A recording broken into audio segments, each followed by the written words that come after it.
तो अब Bharat full action में आ चुका है और खासकर उन देशों के लिए जो भारत के लिए भेदभावपूर्ण रवैया अपनाते हैं और भारत को अपनी नजरों में कुछ नहीं समझते। लेकिन भारत ने टिट फॉर टैट रणनीति को अपनाना शुरू कर दिया है, जिससे इन देशों की खटिया खड़ी होना शुरू हो रही है।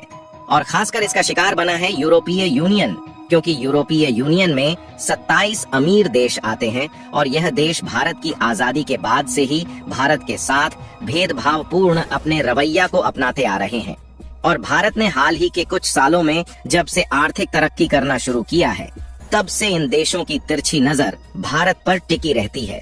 जहां भारत की कंपनियां इनके सीधे निशाने पर है और भारत का जो प्रोडक्ट है उन पर एक्स्ट्रा ड्यूटी लगाई जाती है। इनके द्वारा भारतीय कंपनियों के प्रोडक्ट पर छोटी छोटी कमियां निकालकर या तो उन्हें रिजेक्ट कर दिया जाता है या फिर उन पर एक्स्ट्रा ड्यूटी इम्पोज कर दी जाती है, जिससे इन देशों में भारतीय कंपनियों को अपने सामान बेचने के लिए कई दिक्कतें आती रहती हैं। लेकिन अब भारत खुद एक्शन में आ चुका है और उनकी रणनीति उन्हीं पर ठोक दी है। और हाल ही में खबर निकल कर आ रही है कि यूरोपीय यूनियन के लगभग 1500 से ज्यादा आइटम को भारत की तरफ से वापस लौटा दिया गया है, जिससे यूरोपीय देशों की सांस थमती हुई नजर आ रही है। पूरी डेवलपमेंट क्या है इस वीडियो में समझते हैं, लेकिन आगे बढ़ने से पहले भारत यूरोपीय देशों के खिलाफ एक्शन में आ चुका है। उसके लिए वीडियो को एक लाइक करके चैनल को सब्सक्राइब जरूर कर लीजिए,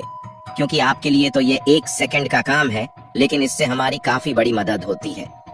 देखिए, इस बात में दो राय नहीं है कि भारत और यूरोपीय यूनियन के बीच व्यापारिक साझेदारी दिन पर दिन बढ़ रही है और दोनों देशों के बीच सामानों का इंपोर्ट और एक्सपोर्ट पहले से ज्यादा बढ़ चुका है। लेकिन भारत जैसे जैसे तरक्की कर रहा है और खासकर हाल ही के कुछ सालों में जब भारत आर्थिक रूप से काफी ज्यादा मजबूत हो चुका है, तो कई देश भारत की टांगें खींचने में लगे रहते हैं। और भारत की टांगें खींचने में यूरोपियन यूनियन का भी एक बहुत बड़ा हाथ है। हालांकि यूरोप के सभी देश ऐसे नहीं हैं जो कि भारत के आगे बढ़ने से परेशान है, लेकिन यूरोपीय यूनियन में ज्यादातर देश ऐसे हैं जो भारत के आगे बढ़ने से परेशान हो चुके हैं। लेकिन हाल ही में यूरोपियन यूनियन की कंपनियों को भारत की तरफ से एक ऐसी लताड़ मिली है जिसे सदियों तक याद रखने वाले हैं, क्योंकि भारत ने इस बार जैसे को तैसा नीति अपनाते हुए यूरोपीय देशों को बहुत बड़ा झटका दे डाला है।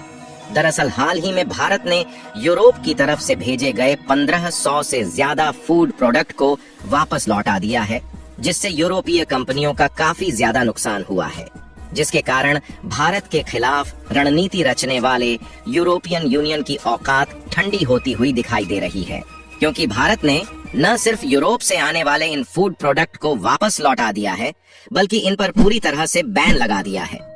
और इससे यूरोपीय देशों को इतना भयंकर नुकसान हुआ है जिसके बारे में आप सोच भी नहीं सकते। आंकड़ों की माने तो यूरोपियन यूनियन के लिए भारत फूड प्रोडक्ट का एक बहुत बड़ा मार्केट है, जहां से यूरोपियन यूनियन की जमकर कमाई हो रही थी। वैसे देखा जाए तो आज के समय में भारत दुनिया के लगभग 100 से भी अधिक देशों से फूड प्रोडक्ट खरीदता है, जिसमें यूरोपीय यूनियन के साथ साथ चीन, अमेरिका, यूएई और ऑस्ट्रेलिया जैसे देश भारत में अपने फूड प्रोडक्ट का भरपूर मात्रा में एक्सपोर्ट करते हैं। लेकिन आपको जानकर हैरानी होगी कि भारत में सबसे ज्यादा फूड प्रोडक्ट का इंपोर्ट चीन से होता है और उसके बाद दूसरा नंबर आता है यूरोपियन यूनियन का, जहां से हर साल $2.3 बिलियन के फूड प्रोडक्ट भारत में भेजे जाते हैं। हालांकि आपके लिए यहाँ पर ये जानना जरूरी है कि ऐसा बिल्कुल भी नहीं है कि भारत फूड प्रोडक्ट के लिए इन्हीं देशों पर पूरी तरह से निर्भर है, बल्कि आपको जानकर खुशी होगी कि भारत फूड प्रोडक्ट के लिए एक बहुत बड़ा एक्सपोर्टर कंट्री है। यानी कि भारत भले ही फूड प्रोडक्ट का इंपोर्ट करता है, लेकिन इसके साथ साथ भारत में प्रोड्यूस किए जा रहे फूड प्रोडक्ट का एक्सपोर्ट एशिया के चीन, बांग्लादेश, यूएई और ईरान जैसे देशों के साथ साथ यूरोप के नीदरलैंड, स्पेन, इटली और यूके जैसे देशों में भारी भरकम मात्रा में किया जाता है। और भारत ने पिछले 1 साल में लगभग $53 बिलियन के फूड प्रोडक्ट को इन्हीं देशों में एक्सपोर्ट किया है, जो कि देखा जाए तो भारत के इतिहास में अब तक का सबसे अधिक फूड प्रोडक्ट का एक्सपोर्ट था, जबकि इसे इस साल और भी ज्यादा बढ़ने की उम्मीद बनी हुई है। और पिछले 1-2 सालों में भारत का एक्सपोर्ट तेजी के साथ बढ़ने से भारत की अर्थव्यवस्था भी तेजी के साथ आगे बढ़ रही है। लेकिन यूरोपीय यूनियन देश भारत को आगे बढ़ता हुआ नहीं देखना चाहते, इसलिए भारत के द्वारा इन देशों में जिन फूड प्रोडक्ट का एक्सपोर्ट होता है उनमें छोटी छोटी कमियां निकालने की कोई कसर नहीं छोड़ते, जिसके कारण कई प्रोडक्ट को रिजेक्ट कर दिया जाता है और जिन प्रोडक्ट को एंट्री मिलती भी है उनके लिए ज्यादा टैक्स देना पड़ता है, जिससे भारत की कंपनियों का जो प्रॉफिट मार्जिन है वह कम हो जाता है और भारत की कंपनियों को अपने फूड प्रोडक्ट यूरोपीय देशों में बेचने के लिए कई दिक्कतें आती रहती हैं। और कुछ महीने पहले यूरोपियन यूनियन की तरफ से भारत के कई मसाले और कुछ अन्य फूड प्रोडक्ट में कमियां निकालकर उन पर बैन लगा दिया गया, जिससे भारत को काफी ज्यादा नुकसान उठाना पड़ा। लेकिन एक तरीके से देखा जाए तो यूरोपियन यूनियन ने अपने पैर पर ही कुल्हाड़ी मार लिया है, क्योंकि जब भारतीय कंपनीज पर यूरोपीय देशों में बैन लगाया गया तो उसके बाद भारत एक्शन में आ गया और भारत ने अपने फूड इंपोर्ट के नियमों में खुद को सख्त कर लिया है। इसके बाद हाल ही में खबर निकल कर आ रही है कि पिछले 2 वित्तीय वर्षों में भारत ने अपने कठोर गुणवत्ता और सुरक्षा मानकों को पूरा करने में विफल रहने वाले लगभग 1500 फूड आइटम्स की खेप को वापस लौटा दिया है।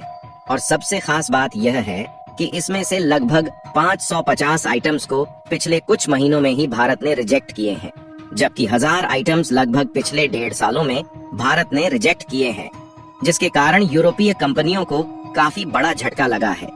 क्योंकि जिस रणनीति को यूरोप ने भारत के खिलाफ बनाया उसी को भारत ने यूरोपीय कंपनी पर खुद इम्पोज कर दिया, जिससे भारत का तो कम नुकसान हुआ है लेकिन उससे ज्यादा नुकसान यूरोपीय कंपनियां खुद कर बैठी है। और जब भारत ने यूरोपीय कंपनियों को रिजेक्ट करके उन्हें वापस यूरोप के पास भेज दिया है तो यह कंपनियां यूरोपीय यूनियन से रिक्वेस्ट कर रही है कि उनको किसी न किसी तरीके से भारत में एंट्री दिलाई जाए। और यूरोपियन यूनियन भारत के पास आया, लेकिन भारत ने सीधे मना कर दिया और भारत ने बता दिया कि पहले आप अपना रवैया सुधारिए, जो भारतीय कंपनियों के साथ भेदभाव है उसको दूर कीजिए, उसके बाद ही भारत में पहले जैसे प्रोडक्ट की एंट्री मिलती थी उस तरह एंट्री मिल पाएगी। और भारत ने सीधा बता दिया कि ये तो अभी शुरुआत है और आगे चलकर यह मुद्दा और भी ज्यादा बड़ा हो सकता है। यहाँ तक कि यह मुद्दा इतना बड़ा है कि भारत और यूरोपीय यूनियन के बीच जो फ्री ट्रेड एग्रीमेंट होने वाला था, जिससे भारत के लिए यूरोप का मार्केट और यूरोप के लिए भारत का मार्केट खुलने वाला था, उसमें भी रोक टोक होना शुरू हो चुकी है। बाकी आप लोगों को क्या लगता है कि यूरोपियन यूनियन का भारत के खिलाफ जो भेदभाव है उसे यूरोप सुधारने वाला है या नहीं? अपनी राय कमेंट में जरूर बताइए और वीडियो को लाइक करके अपने मित्रों तक शेयर जरूर करें ताकि उन्हें भी यह जानकारी मिल सके। इसी तरह और भी नॉलेजेबल वीडियो देखने के लिए चैनल को सब्सक्राइब करके बेल आइकन को ऑल पर जरूर सेलेक्ट करें। जय श्री राम।